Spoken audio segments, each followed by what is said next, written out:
Aleluia, glória ao nome de Jesus. Glória ao nome de Jesus. Esse culto é dele, para ele, amém, irmãos? Senhor Jesus está em nosso meio. Nós temos que trazer isso à memória. Meu irmão, eu quero aproveitar que você está de pé e vou ler a palavra de Deus no livro de Gênesis, no capítulo 15. Depois nós vamos orar. Permaneça de pé, por favor. Gênesis 15, verso 1. O texto diz assim, acompanhe a leitura comigo. Depois destes acontecimentos, a palavra do Senhor veio a Abrão numa visão, dizendo: não tenha medo. Abrão, eu sou o seu escudo e lhe darei uma grande recompensa. Abrão respondeu: Senhor Deus, que me darás se continuo sem filhos e o herdeiro da minha casa é o Damasceno Eliezer?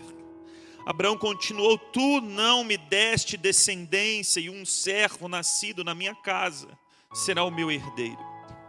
E eis que a palavra do Senhor veio a ele dizendo: esse não será o seu herdeiro. Pelo contrário, aquele que será gerado por você, esse será o seu herdeiro. Então o Senhor levou-o para fora e disse: olhe para os céus e conte as estrelas, se puder contá-las. E lhe disse: assim será a sua posteridade. Abraão creu no Senhor, e isso lhe foi atribuído por justiça. Capítulo 16, verso 1 e 2. Próximo capítulo. Ora, Sarai, mulher de Abrão, não lhe dava filhos, mas tinha uma serva egípcia chamada Agar. Então Sarai disse a Abrão: eis que o Senhor me impediu de dar à luz filhos. Tome, pois, a minha serva, talvez assim eu possa ter filhos por meio dela. E Abrão concordou com o plano de Sarai. Capítulo 17, o próximo capítulo, verso 15. Deus disse a Abraão, agora a aliança tinha sido feita: a Sarai, sua mulher, você não chamará mais Sarai, porém Sara. Eu a abençoarei, darei a você um filho que nascerá dela. Sim, eu a abençoarei e ela se tornará nações, reis de povos procederão dela. Então Abraão se prostrou com o rosto em terra e riu, dizendo consigo mesmo: pode nascer um filho a um homem de 100 anos? E será que Sara, com os seus 90 anos, ainda poderá dar à luz? Então Abraão disse para Deus: quem dera que Ismael vivesse sobre a tua bênção. Deus lhe respondeu: na verdade, Sara, sua mulher, lhe dará um filho, e você o chamará Isaque. Estabelecerei com ele a minha aliança, a aliança perpétua para a sua descendência até aqui. Vamos orar, querido, mais uma vez. Pai, obrigado pela riqueza, profundidade e graça que há na tua palavra. Espírito Santo, nós entendemos quando o Senhor falou sobre aquela terra boa que precisa estar pronta para receber a semente.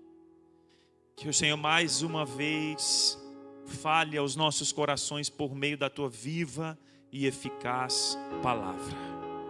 Estamos aqui de coração aberto, Senhor. Não nos perca a capacidade de estarmos sensíveis.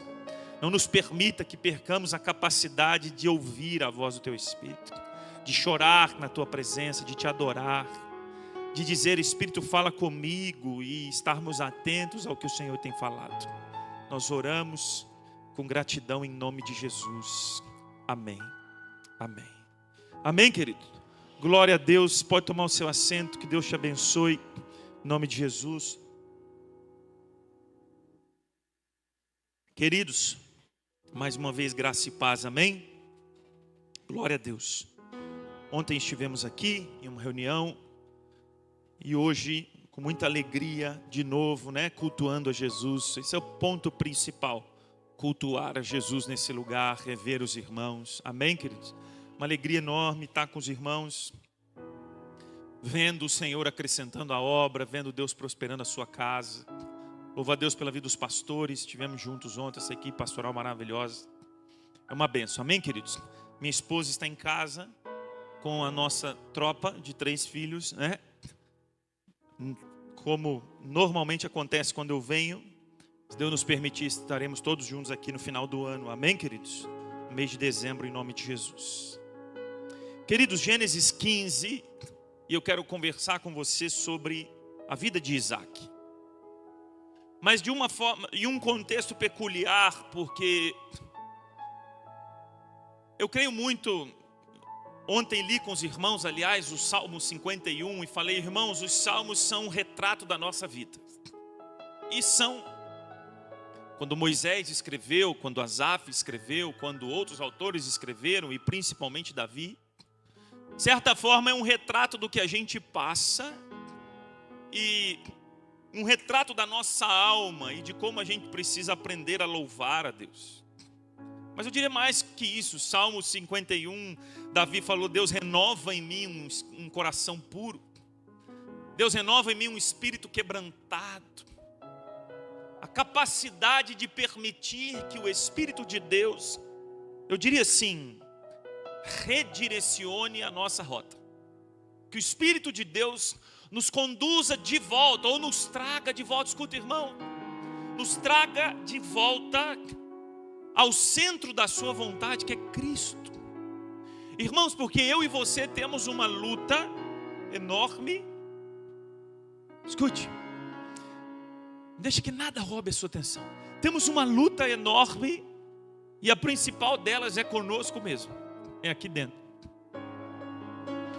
Nós vamos agora, quinta-feira, comemorar mais um, eu já perdi a conta, mas mais um aniversário da Reforma Protestante. E reforma é algo que às vezes a gente passa na vida. Eu me pergunto às vezes ao Senhor, se é que eu não estou precisando de mais uma reforma. Uma reforma no meu coração. Porque foi feita uma reforma lá no século XVI, e eu vou fazer aqui um paralelo entre a vida de Isaac, a Reforma Protestante, e a minha vida e a sua.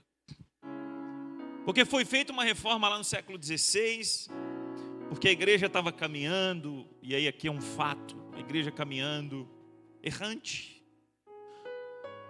e precisava voltar para o centro, precisava voltar para o lugar. Mas é verdade, queridos, que muitas vezes a minha alma está bradando e ela precisa voltar para o lugar.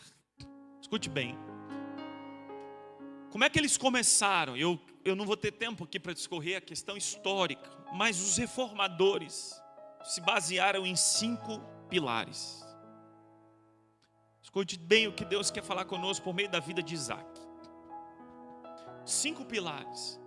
E o primeiro, e eles usavam o latim, e na época se usava a palavra sola, do latim, que significa somente ou só. E o primeiro dos 5 pilares que a gente encontra aqui na vida de Isaac, e que diz respeito àquele tempo, porque a igreja estava vivendo um tempo onde os pregadores, escute, onde os líderes da igreja romana diziam assim, olha, a gente pode comprar a salvação. A gente pode, sabe aquela história que você já ouviu de comprar um terreno no céu? E a gente pode pagar indulgências, a gente pode comprar, escute bem, a gente pode comprar o perdão. A gente pode pagar um preço chamado indulgências para que Deus me perdoe dos meus pecados. E de repente vem os reformadores olhando para a Escritura. Eu sempre digo, quando eu falo desse assunto, mês de outubro é importante. Sempre digo que os reformadores eram homens como eu e você, que Deus levantou, eram pecadores, falhos, tinham suas limitações. Nós não seguimos homens, nós seguimos a Cristo. Você pode dizer amém, querido? Seguimos a Cristo. E isso era uma razão, inclusive, da reforma. E o primeiro dos pilares, eles chamaram de sola gratia. Somente a graça. O perdão, escute, o perdão. A obra da cruz é uma escolha de Deus. Eu me lembro de um livro que eu li no início da minha fé, de Max Lucado, chamado Ele Escolheu os Cravos. O perdão nós alcançamos pela graça de Deus. Graça que foi dada de graça. foi oferecida. A cruz é uma escolha de Deus. Eu preciso olhar para ela. Eu preciso entender que ela está ali disponível. Eu não preciso comprar um lugar no céu. Eu não preciso pagar um outro preço de sangue que já foi pago. Observa o quanto as religiões do mundo, escute, quanto as religiões do mundo dizem que você tem que fazer sob a perspectiva salvífica. A fé islâmica é baseada sobre em algo que você faz. A fé budista é baseada em algo que você faz. O centro do cristianismo é quando Jesus diz: está consumado. A fé cristã é sobre algo que Ele já fez. Estamos celebrando aqui um Deus que veio, que já veio e falou: vou voltar. A gente precisa crer nisso. Escuta, meu irmão, a graça de Deus é algo que foi colocada diante de mim e de você. Está aqui, ó, é um banquete, é uma mesa na nossa frente, o qual nós precisamos aprender a desfrutar. Deus fez a obra, Deus morreu na cruz, Deus ressuscitou o terceiro dia, Ele venceu a morte, Ele pagou o preço de sangue. Escute, Abraão um dia disse assim: mas Deus, eu não posso ter filho, eu sou velho. É a mesma coisa que Moisés dizendo: eu não sei o que eu vou falar. É a mesma coisa que Jeremias dizendo: eu não tenho capacidade. É a mesma coisa que José e tantos outros.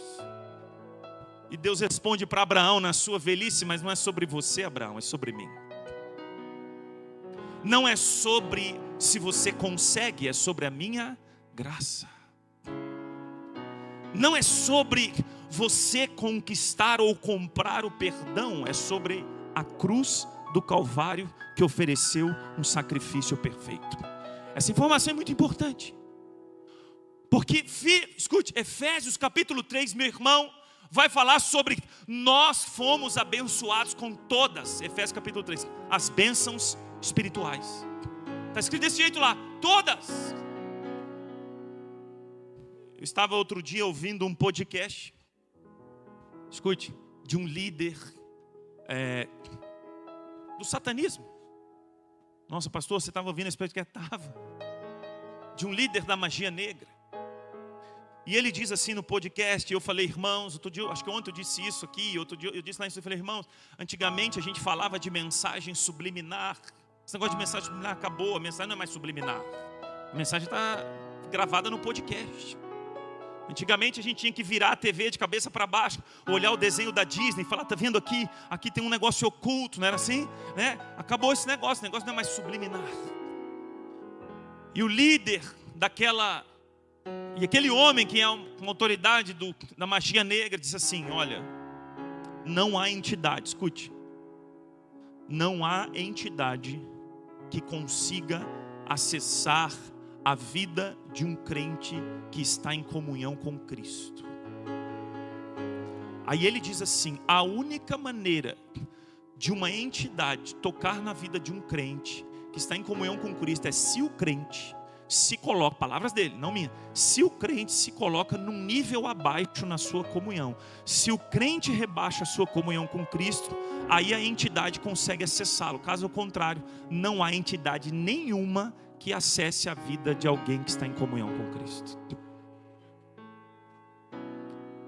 Nós precisamos acordar para o poder da graça de Deus, o poder que está sobre nós. Irmãos, um dia Jesus perguntou, preste atenção, um dia Jesus perguntou, ou alguém perguntou para Jesus, né? Quantas vezes a gente tem que perdoar? 7.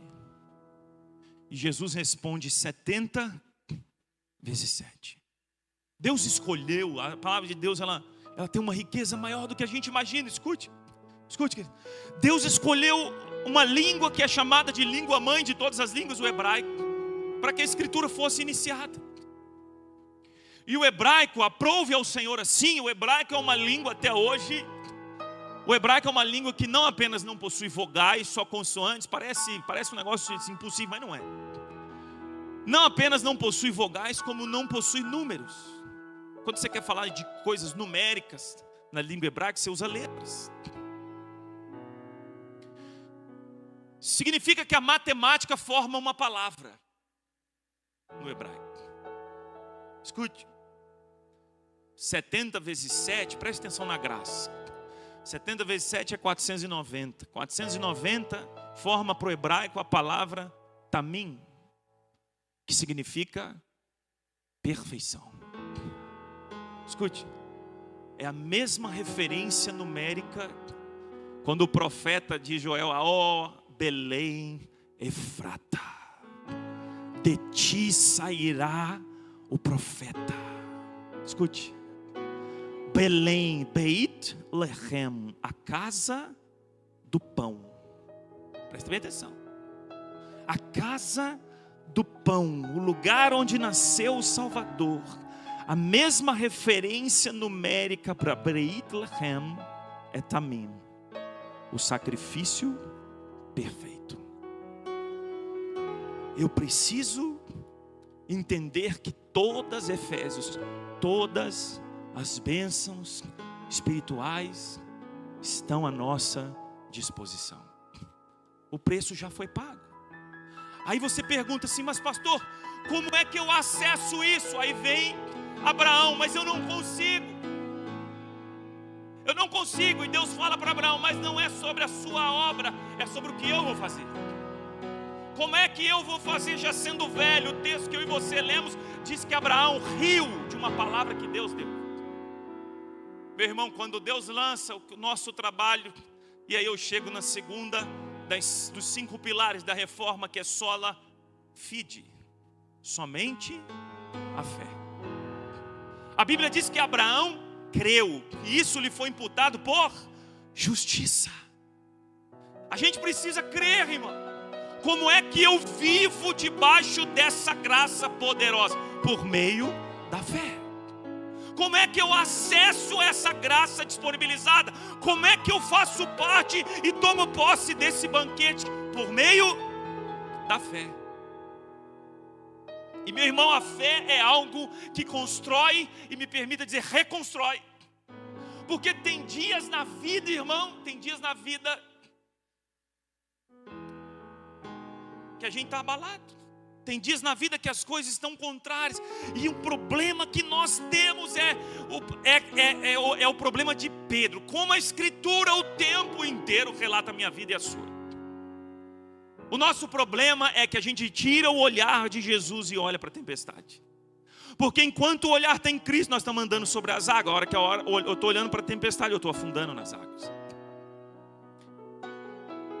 E não é outro ato, e nós temos um problema, irmão, é achar que nós vamos acessar as coisas espirituais de outra forma que não a fé em Jesus. Abraão precisou crer. Eu passei uma experiência há uns dias atrás, aos 43 anos, talvez você me diga depois do culto, pastor, eu sou perito nisso. Eu quero dizer para você, eu não quero ser perito nisso. Se possível, eu não quero ter outra experiência dessa. Mas eu tive uns dias atrás, a primeira vez na minha vida, a experiência de passar uma noite de insônia inteira. Talvez você pense que Deus te abençoe e te perdoe se você pensa que pregadores não vivem isso. Se algum dia subir um pregador aqui, irmãos, com um status de Superman, desconfie, irmão. Desconfie. Porque todos nós dependemos dessa graça.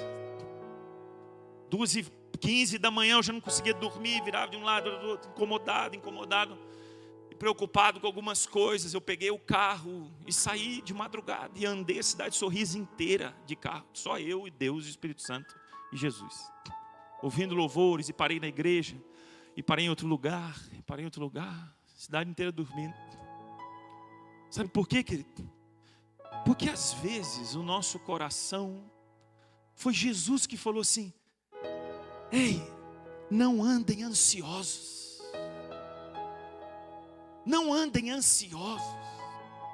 1 Pedro capítulo 5 fala, olha, se você falar com Deus, sua ansiedade vai diminuir. Estou parafraseando, 1 Pedro 5.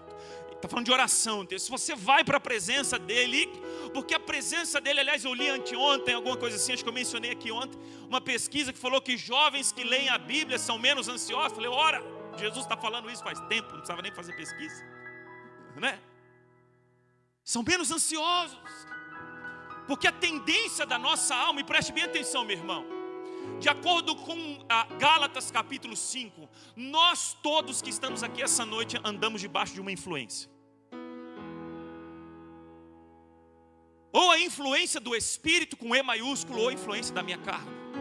Porque o texto diz que a carne milita contra o Espírito e o Espírito contra a carne. E a verdade é que alguma coisa vai dominar a gente. Ou a minha carne me domina a ponto de às vezes tirar meu sono, porque somos humanos. Ou o Espírito de Deus me domina, me faz olhar para Jesus e lembrar que Ele diz, tem de bom ânimo, porque eu venci o mundo. Sola fide. Abraão, você é velho, mas eu vou fazer na sua vida. Abraão, você está dizendo que você não pode, mas eu posso fazer. Abraão, você está olhando para as suas limitações, mas o meu poder é maior que as suas limitações. Abraão, você está achando que você não vai viver a promessa porque o tempo passou. Eu sou o Deus que estou dizendo que você vai viver a promessa porque eu lancei a minha palavra e ponto. Nós precisamos crer em quem Deus é. E aí tem um ponto muito importante, porque o texto que lemos falou, Abraão creu e isso foi atribuído por justiça. Aí você pergunta assim, crer em crer, e especialmente nos dias de hoje, em que cremos nos dias de hoje? Mais do que, não que isso não servia antes, mas até o século XVI a igreja não tinha acesso à escritura. A igreja não podia ter essa palavra como nós temos em mãos aqui. Essa era reservada aos sacerdotes, entre aspas, porque nós vivemos um reino que a Bíblia diz que todos nós somos sacerdotes. Todos fomos feitos sacerdotes. Você quer entrar no Santo dos Santos, você quer entrar na presença do Rei, você só precisa crer em Jesus Cristo. Quem te leva à presença do Pai é o Filho. Quem te apresenta o Pai não é o pastor. Quem te apresenta o Pai é o Filho. O Filho te leva na casa do Pai. E aí você pergunta, mas o que é que Abraão creu? Abraão creu na palavra que Deus lançou sobre a vida dele. E aí vem os reformadores e dizem, e bradam o terceiro pilar daquele tempo, a sola scriptura, ou somente a Escritura. Somente a Escritura. Crer, meus irmãos, no que efetivamente a palavra de Deus diz a nosso respeito. E aqui é inevitável dizer o quanto nós, como comunidade, irmãos, como igreja do Senhor Jesus Cristo na terra, nós estamos, me permita generalizar agora, que normalmente não serve, mas aqui vai servir. Estamos perecendo. Por quê? A gente pensa assim, tá, eu quero acessar essa graça, eu quero viver todo esse banquete. Como é que eu vivo isso? Pela fé. Mas de que forma eu creio? Eu sempre falo, já pensou se a Bíblia não existisse? Aí eu venho aqui e prego do meu jeito. Aí eu li um livro qualquer, falei, irmãos, eu li um livro aqui. Aí vem domingo que vem pastor Beto e prega de acordo com a filosofia dele. Aí vem daqui a pouco pastora Márcia e prega no outro domingo. Você entende como Deus é maravilhoso? Como Deus é perfeito? Como Deus deixou a Escritura. E aí vem Jesus e diz, aquele que me ama é aquele que guarda os meus. Quem tem os meus mandamentos e os guarda, esse aí é o que me ama. João 14, 21. E aquele que me ama será amado de meu Pai, e eu também o amarei e me manifestarei a Ele. Que tremendo, irmão. Nós vivemos um tempo onde a palavra de Deus foi deixada de lado. A palavra de Deus não é mais a voz do Senhor na nossa vida. Você quer ver um exemplo assim? Talvez não tenha um exemplo melhor. Pessoas dentro da igreja, isso é dado estatístico, pessoas dentro da igreja optando pelo divórcio. Quando o profeta disse assim, Deus odeia o divórcio. Sabe qual é a nossa dificuldade? Estou dando um exemplo. Sabe qual é a nossa dificuldade em entender que o casamento, a gente às vezes pensa, porque falta a palavra, a gente pensa como o mundo. Porque, meu irmão, onde a palavra não tem, é por isso que Paulo vai bradar: não andeis conforme esse mundo. A forma do mundo, a maneira do mundo. Abraão precisou crer na palavra que Deus lançou. Abraão estava com um desafio diante dele, a velhice dele, a humanidade, o que é natural, a natureza humana, o retrato humano ou a palavra de Deus. Ele fez uma escolha. Ao invés de olhar para a sua circunstância, Abraão escolheu crer no que Deus falou sobre ele.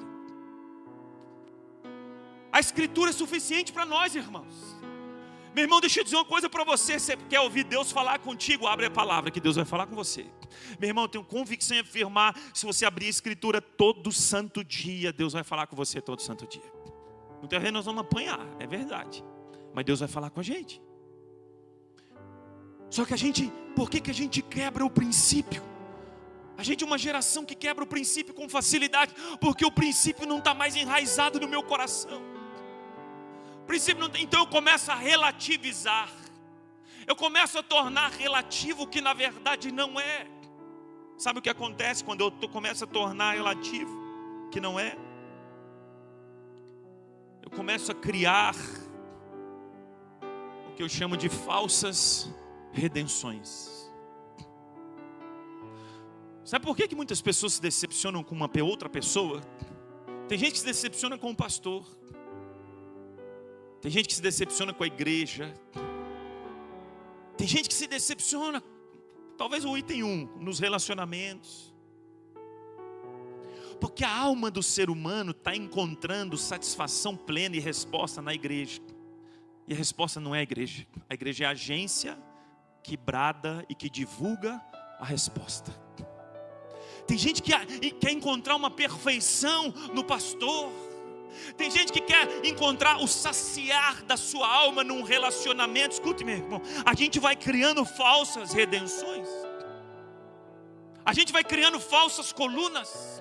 A gente se decepciona com a igreja porque eu acho que o que vai suprir a minha alma é a igreja. Por isso que os reformadores chegam o quarto pilar da reforma, que é solos Christus, somente Cristo.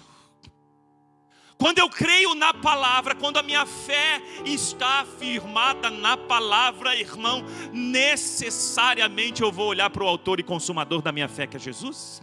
E aí eu entendo, querido, que a minha bênção não está na igreja, a igreja é o meio.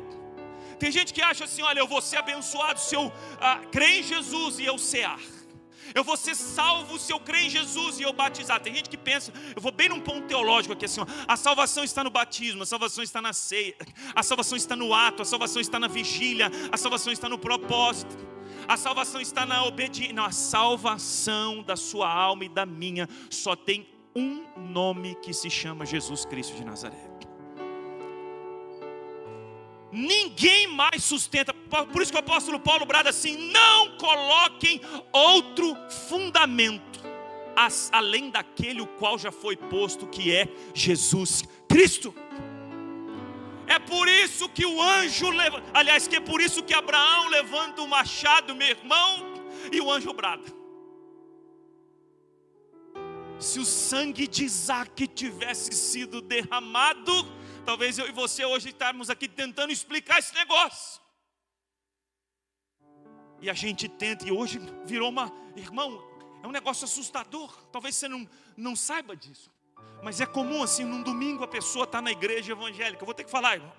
No domingo ela está na igreja evangélica, no outro domingo ela está na igreja romana, no outro domingo ela está na macumbaria, no outro domingo ela está no centro, no terreiro de não sei na onde. No outro domingo, sabe por quê? Porque ela não entendeu os solos Cristos. Me lembro quando na abertura das Olimpíadas falaram: meu Deus, atacaram a ceia, atacaram Jesus, atacaram o cristianismo. É lógico, querido. O diabo não vai atacar Maomé, porque o diabo sabe quem foi que ressuscitou o terceiro dia. O diabo não vai atacar o Islã, porque o diabo sabe quem disse: eu vou voltar. O diabo não vai atacar Maomé, porque ele sabe quem está sentado no trono. Não vai atacar Buda, porque ele sabe quem vai reinar sobre todas as nações. Ele não vai atacar nenhum outro Deus com D minúsculo, porque ele sabe Quem é aquele que Apocalipse 19 diz que na sua coxa está escrito Rei dos Reis e Senhor dos Senhores? Solos Cristos. Não era Isaac. Isaac apontava para o nosso Salvador.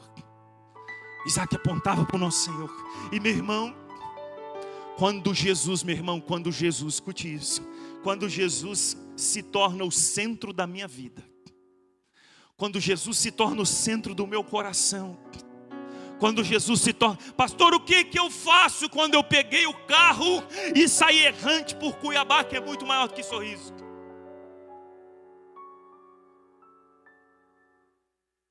Fala com Ele, querido. Eu acho tão maravilhoso que Jesus chorou, pastor. Uma das coisas, a gente aprende muitas coisas com Jesus, não é verdade? Eu diria que qualquer frase sobre a vida de Jesus é um negócio profundo. Mas Jesus ter chorado, eu considero um negócio assim, especial. Se até Jesus chorou, pastora Mar, quem sou eu para não chorar? Se até Jesus, se o coração dele naquela hora estremeceu, é claro que ele na sua perfeição, ele no seu estado de plenitude e perfeição, eu no meu estado de dependência, de pequenez, eu no meu estado de incapacidade, eu no meu estado de absoluta dependência, meu querido, a minha chance, quando a minha carne quer sair errante pelos lugares, a minha chance é voltar para os solos Cristos. É olhar para Ele de novo, é dizer: Jesus, me perdoa. Dizer: Jesus, eu tirei os olhos do Senhor. É dizer: Jesus, eu confiei demais nas outras coisas. É dizer: Jesus, eu achei que eu dava conta e eu não estou dando conta. É dizer: Jesus, eu errei. Jesus, eu falhei. Jesus, eu tenho sido ausente. Jesus, eu não tenho lido a Tua palavra. Eu não tenho buscado o Senhor. Eu estou vendo tudo sobre esse mundo e é por isso que a minha alma está se afundando. Os reformadores gritavam: voltem para Cristo.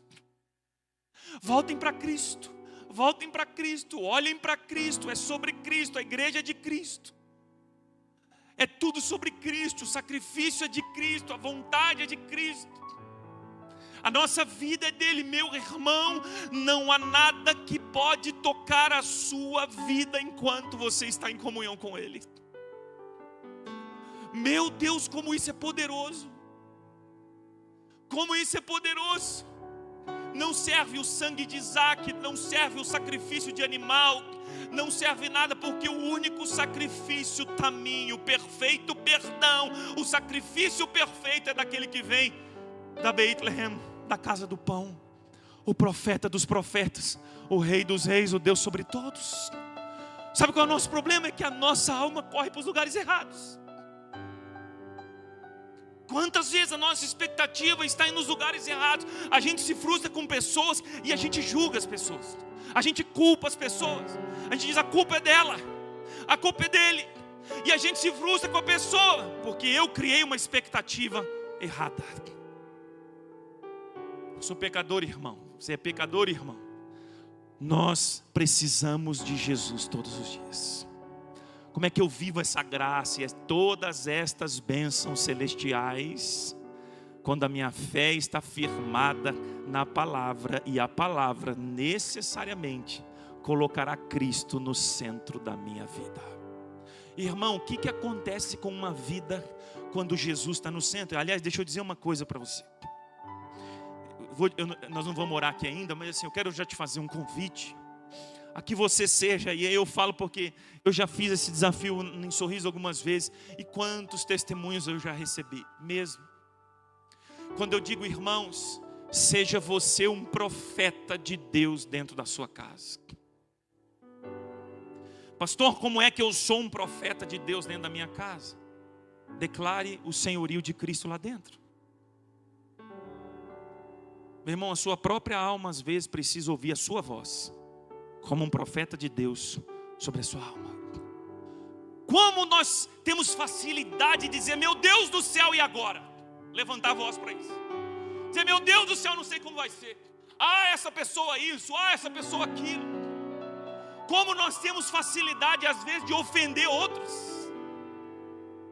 Como nós temos facilidade às vezes de lançar palavras de maldição, quando o convite de Deus para nós é: seja você. Por isso que Jesus diz: nós vamos ser condenados pelo que entra, pelo que sai. Seja você o profeta de Deus sobre a sua vida e sua casa. Você, para que esse mundo espiritual todo que eu fiz menção aqui, saiba que Cristo é o governador da sua vida e do seu lar. Meu irmão, quer ver uma coisa? Ore a palavra, não o Salmo 91 necessariamente, mas ore a palavra, declare a palavra. Eu me lembro quando eu falei, acho que aqui ontem para os irmãos, quando eu entrei na Baruch Hashem, uma sinagoga messiânica lá em Dallas. Coisa linda. Todos os louvores tocados em hebraico. Todos os louvores salmos da Escritura Sagrada. Meu irmão, quando você declara a centralidade de Cristo, eu creio muito nisso. Eu creio muito assim, numa mudança de realidade. Preste atenção aqui, Talvez você pense assim: pastor, hoje eu entrei aqui precisando de uma provisão, no sentido de uma resposta. Eu creio numa mudança de realidade sobre a nossa vida, quando nós decidimos ser profetas sobre nós mesmos. Quando eu começo a declarar sobre a minha casa. Eu falei ontem aqui os irmãos, talvez algum dia da minha vida eu acorde, presta atenção nisso, eu acorde ocupado com a vida, correria, atrasado talvez, e aí você tem que sair rápido. Eu falei: irmãos, mas não tem um dia sequer, ainda que seja dirigindo um carro, ainda que seja andando numa calçada, que o mundo espiritual não me ouça, escute, declarar que a minha casa, e aí eu cito o nome da minha esposa e dos meus 3 filhos, minha casa está guardada e abençoada em nome de Jesus Cristo. Sabe por que a gente às vezes está afundando e afogando? Porque esquecemos da graça que foi colocada diante de nós. A nossa fé começa a diminuir. Quando a fé diminui, aí eu corro menos para a palavra. Você já viu essa história assim? Eu orava, eu jejuava, eu praticava o devocional, eu ia nas vigílias, eu estava ali junto, eu participava da vida da igreja, e eu estava envolvido com a minha fé. De repente a minha fé começou a esmorecer. Consequentemente a minha vida com a palavra já não é mais a mesma. Consequentemente eu começo a pensar que outras coisas talvez sejam a redenção para a minha vida, quando a única redenção é Jesus Cristo de Nazaré. Você pode dizer glória a Deus a Ele, querido? Sabe o que acontece com uma vida quando Jesus é o centro? Aí eu chego no 5º e último pilar da reforma: soli Dio glória. Somente a Deus a glória. É o que acontece quando a vida está centrada em Cristo. Eu fico pensando, irmãos, já pensou o ser humano que acha que acorda pela manhã, por qualquer outra razão que não sejam as misericórdias do Senhor, que se renovam a cada manhã, e que vão de eternidade a eternidade, diz a palavra, por causa dela nós não fomos consumidos. Que será do ser humano que acha que pode colocar fôlego nos seus próprios pulmões? Que será do ser humano que acha que pode sustentar a sua vida? Aliás, o próprio Cristo pergunta: algum de vocês aqui pode acrescentar um dia aos seus anos? Meu irmão, você já falou que a gente estava aqui na adoração, e eu lembrei que adoração maravilhosa, e eu lembrei daquele texto. Eu não sei se você se lembra daquele texto. A gente usa aquele texto para dizer assim, irmãos, a gente usa nesse sentido: esse louvor está tão maravilhoso como estava. E a gente fala assim: vamos fazer aqui 3 tendas, uma para Jesus, outra para Moisés, outra para Elias, e vamos ficar por aqui mesmo. Você já reparou que aquele texto continua e diz que Pedro, quando disse isso, ele não sabia o que ele estava dizendo. A gente fala: vamos fazer 3 tendas aqui, irmãos, que esse culto é uma bênção. Vamos pôr uma tenda para Elias aqui, uma tenda para Moisés e outra para Jesus. E a Bíblia afirma: Pedro não sabia o que ele estava dizendo. O lugar que é de Cristo não cabe Moisés. O lugar que é de Cristo não cabe Elias. Ainda que sejam profetas, ainda que sejam boas referências, ainda que sejam para o judaísmo homens respeitados e honrados, O lugar que é de Cristo só cabe o nome de Jesus. Somente a Ele a honra, a glória e o louvor. É por isso que quando Paulo escreve aos Romanos 11, Paulo diz: porque dele, por meio dele e para ele são todas as coisas. Mas ele continua e ele diz: glória, pois, a ele eternamente. Elias e Moisés são homens que não estão no mesmo lugar que Cristo. Nós não precisamos dos santos, nós não precisamos de referências humanas, nós não precisamos de qualquer outra coisa quando Jesus é Senhor da nossa vida. Ele é suficiente, irmãos. Sabe por que a gente esmorece no caminho? Porque a gente deixa de olhar para Jesus como centro da nossa vida. Irmãos, esse é um convite para você hoje. Pergunte ao Senhor, mas com toda sinceridade do seu coração essa semana. Se não for possível hoje, pergunte ao Senhor essa semana: Deus, qual é a reforma que a minha alma precisa? O que é que a minha alma precisa de volta? De que lugar que eu saí, que eu não deveria ter saído?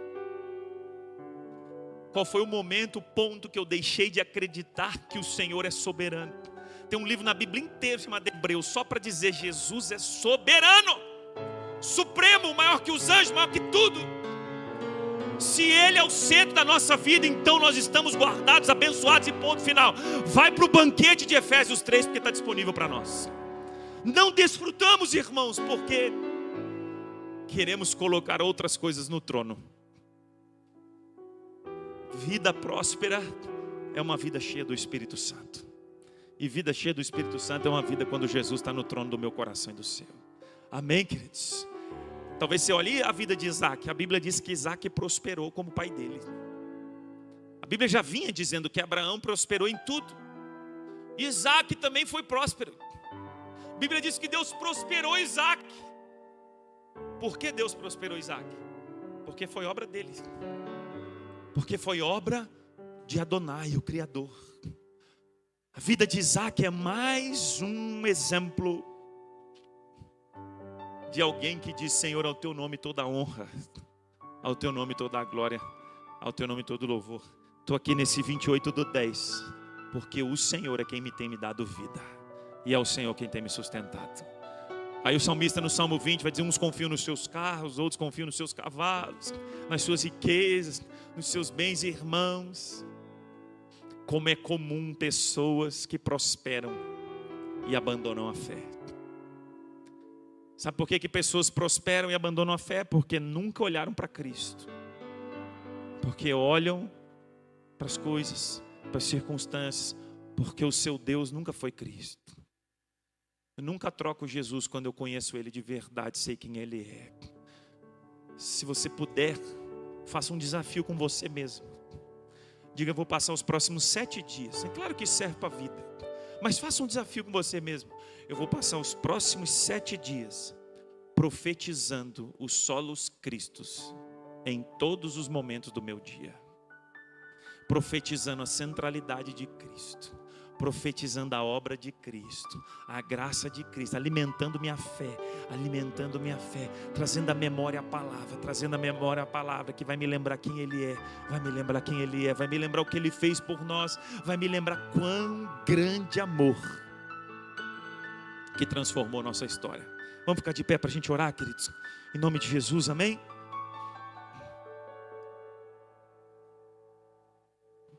Querido, eu queria só te convidar a fechar os olhos, se você puder. Eu só quero fazer uma oração aqui, vou passar ao pastor Beto. Só uma oração.